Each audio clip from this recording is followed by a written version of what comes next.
আপনারা যখন মেলায় যান, মেলায় গিয়ে কিন্তু এরকম জিলিপি আর অমৃতি জিলিপিগুলো আপনারা কিনে খেয়ে থাকেন। তো বন্ধুরা, এইরকম অমৃতি জিলিপিগুলো কি আপনারা বাড়িতে বানাতে চান? আর খুব সহজেই কিন্তু এটা বানানো যায়।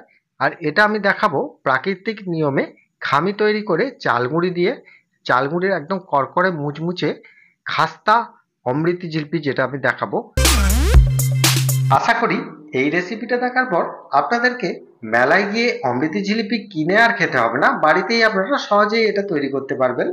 তাহলে বন্ধুরা, জিলিপি তৈরি করার জন্য এটাই কিন্তু আসল জিনিস। এটাকে সুন্দরভাবে তৈরি করে নিন।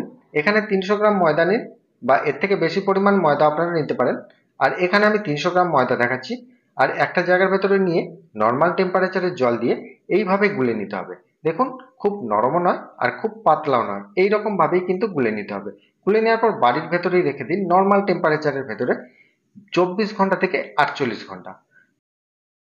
তাহলে আমি 24 ঘন্টা থেকে 48 ঘন্টার মধ্যে যখন আমি খামিটির অবস্থাটা এরকম দেখবো, কারণ খামিটা যখন ফুলে ফেপে যাবে বা এরকম ভাবে তুললে সোজা সরল ভাবে যদি পড়ে, কোনো জায়গায় কোনো আটকাচ্ছে না, দেখুন এরকম সোজা সরল ভাবে পড়ছে, তাহলে জানবেন যে এখানে খামিটা পারফেক্ট ভাবে রেডি হয়ে আছে।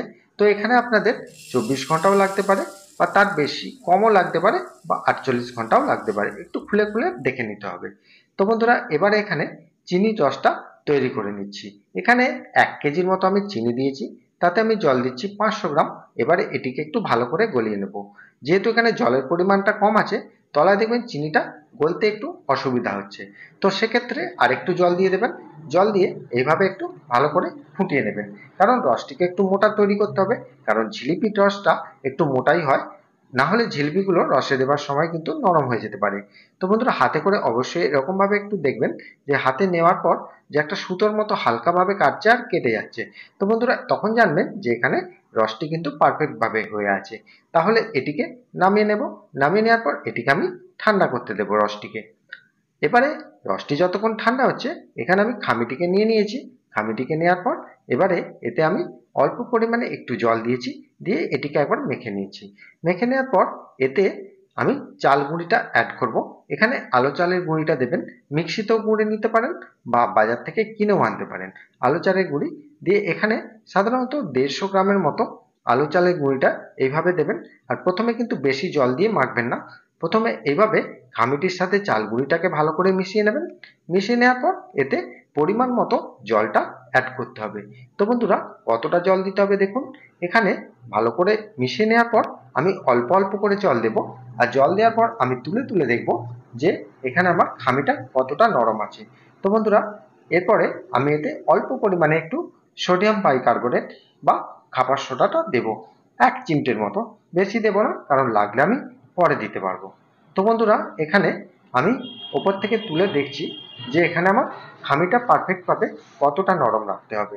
দেখুন, যখন আমি ওপর থেকে তুলছি একদম সোজা সরল ভাবে পড়ছে, ইজিলি পড়ছে আর ঘোরানো যাচ্ছে, তাহলে জানবেন যে এখানে খামিটা আর জল দেবার দরকার নেই, পারফেক্ট ভাবে কিন্তু এটা নরম আছে। খামিটা তৈরি করে রাখার পর এখানে একটা জিনিস অবশ্যই নিতে হবে, যেটা দিয়ে আমরা জিলিপিটা ভাজবো। তো জিলিপি ভাজার জন্য এখানে আমি একটা নুনের প্যাকেট ব্যবহার করেছি। আপনারা চাইলে এই ধরনের বিভিন্ন রকম প্যাকেট পাওয়া যায়, সেগুলো আপনারা নিতে পারেন। এবারে কোণ থেকে একটা সাইড কেটে নিয়ে একটা ছিদ্র আমি করে নিয়েছি, যেটা দিয়ে আমি জিলিপিটা ভাজার জন্য সুবিধা হবে। আর এখানে দেখুন, ডান দিকে আমি রেখে দিয়েছি। রেখে দেওয়ার পর রসটিকে আমি দেখব কতটা ঠান্ডা বা গরম আছে। তো এখানে আমি দেখব যে রসটি হাত ছোঁয়া গরম অবস্থায় আছে কিনা। হাত ছোঁয়া গরম অবস্থায় থাকলে তবে জিলিপিগুলো কিন্তু ডোবানো যাবে, আর খুব গরম অবস্থায় ডোবানো যাবে না। আর তেলের টেম্পারেচারটা দেখুন, এই রকম তেলের টেম্পারেচার হবে না, এর থেকে আরেকটু হাই করে নিতে হবে। তো এখানে লো আছে, তাই এখানে আরেকটু আমি গরম করতে দিলাম। দেওয়ার পর এখানে যে জায়গাটার ভেতরে আমি ফুটো করে রেখেছি, সেই প্যাকেটটার ভেতরে আমি 2 চাটুর মতো এইরকম খামিটাকে ভরে দেব।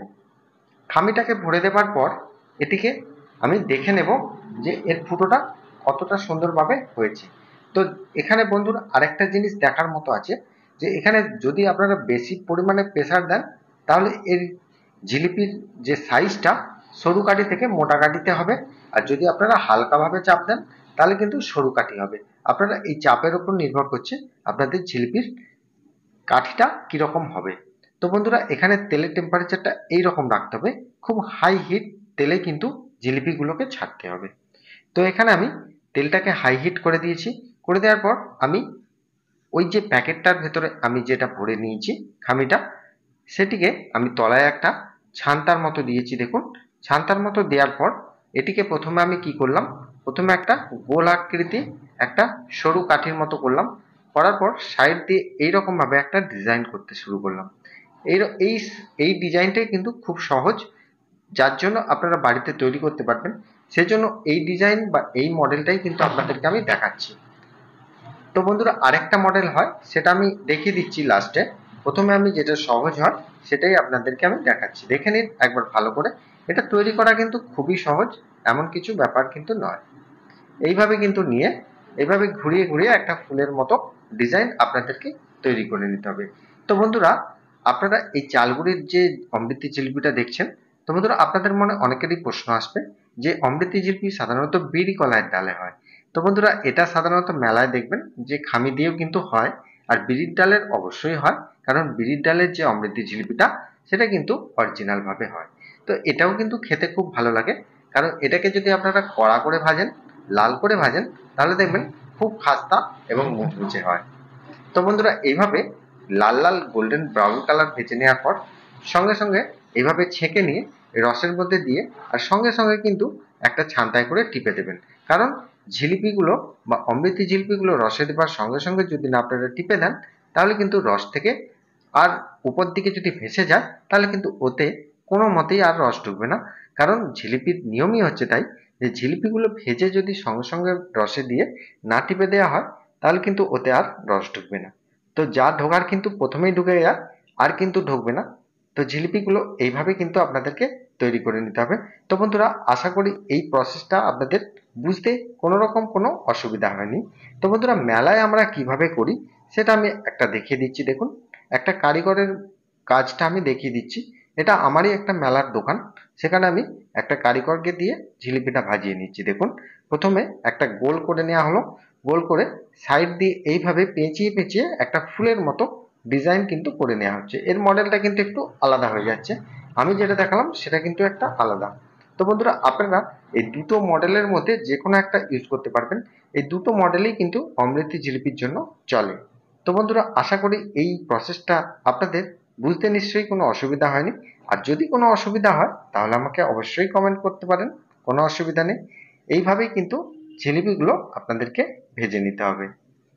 প্রথমে এরকম ভাবে করে নেওয়ার পর উল্টে নিতে হবে। উল্টে এক সাইড ভাজার পর আরেক সাইড ভেজে নেওয়া হচ্ছে। দেখেন, এইভাবে ভেজে নিয়ে পারফেক্ট ভাবে রসটাকে তৈরি করে রসেতে ডুবিয়ে দিতে হবে। তো বন্ধুরা, আজকের রেসিপিটা বুঝতে আপনাদের কোনো অসুবিধা হয়নি। তো বন্ধুরা, আজকের রেসিপিটা আপনাদের যদি ভালো লেগে থাকে তাহলে অবশ্যই আমাকে কমেন্ট করে জানাবেন। আর চ্যানেলে যারা নতুন আসছেন, নতুন দেখছেন, তারা অবশ্যই একটা সাবস্ক্রাইব করে পাশের বেল আইকনটা অবশ্যই ক্লিক করে দিয়ে যাবেন। দেখা হবে আবার অন্য কোনো মিষ্টির রেসিপি নিয়ে। ভালো থাকবেন, সুস্থ থাকবেন, নমস্কার। আর মেলায় গিয়ে এইরকম জিলিপিগুলো খাবেন, আর বাড়িতেও কিন্তু এরকম ভাবে তৈরি করে খাবেন।